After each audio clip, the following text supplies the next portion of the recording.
Saad യാത്ത്, യാസ് island എന്നിവിടങ്ങളിൽ നിന്ന് Zayed അന്താരാഷ്ട്ര വിമാനത്താവളം വരെ ഡ്രൈവറില്ലാ കാറുകളിൽ സൗജന്യ യാത്ര ചെയ്യാൻ അവസരം.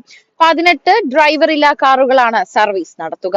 ഭാവിയിൽ കൂടുതൽ നഗരങ്ങളിലേക്ക് ഇവയുടെ സേവനം വ്യാപിപ്പിക്കും. നേരത്തെ ഈ മേഖലകളിൽ ഡ്രൈവറില്ലാ വാഹനങ്ങളുടെ പരീക്ഷണ ഓട്ടം ആരംഭിച്ചിരുന്നു.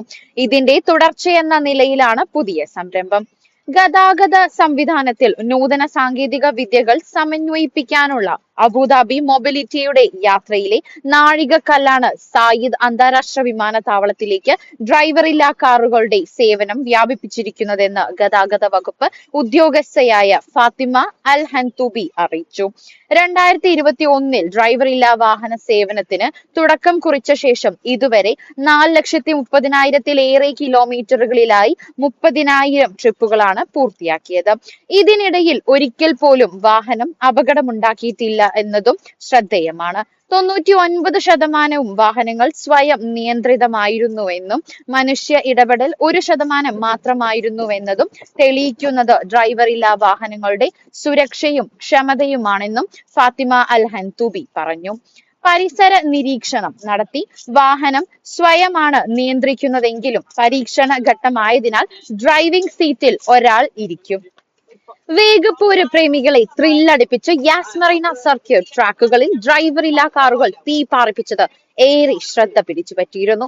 പ്രഥമ അബുദാബി ഓട്ടോണമസ് റേസിംഗ് ലീഗിൽ ജർമ്മനിയിൽ നിന്നുള്ള മ്യൂണിക് ടെക്നിക്കൽ യൂണിവേഴ്സിറ്റിയാണ് മത്സരത്തിൽ 1ാം സ്ഥാനം നേടിയത്. ഇറ്റാലിയൻ ടീമായ യൂണിമോറിനെ മറികടന്നായിരുന്നു ഈ നേട്ടം.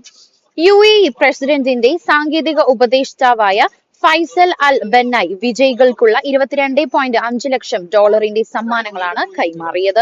4 നിർമ്മിത ബുദ്ധി ഡ്രൈവറില്ലാ കാറുകളാണ് 10,000-ലേറെ കാണികളെ ആവേശത്തിലാഴ്ത്തി യാസ് മെറീന സർക്യൂട്ട് ട്രാക്കിലൂടെ ഒരേ സമയം ചീറിപ്പാഞ്ഞത്.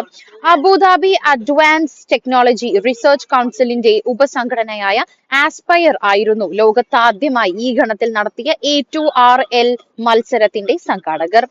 8 ടീമുകളായിരുന്നു മത്സരത്തിൽ പങ്കെടുത്തത്. മത്സരത്തിന്റെ ഭാഗമായി നിർമ്മിത ബുദ്ധി കാറും ഫോർമുല 1 മുൻ ഡ്രൈവർ ഡാനിയൽ കിവിയറ്റും തമ്മിലുള്ള റേസിംഗ് മത്സരവും നടന്നിരുന്നു. 45 മിനിറ്റ് നീണ്ടുനിന്ന മത്സരത്തിൽ അബുദാബിയുടെ ടെക്നോളജി ഇന്നോവേഷൻ ഇൻസ്റ്റിറ്റ്യൂട്ടിന്റെ ആളില്ലാ കാറിനെ 10.38 സെക്കൻഡിന്റെ വ്യത്യാസത്തിൽ പിന്നിലാക്കി ഡാനിയൽ ജേതാവായി.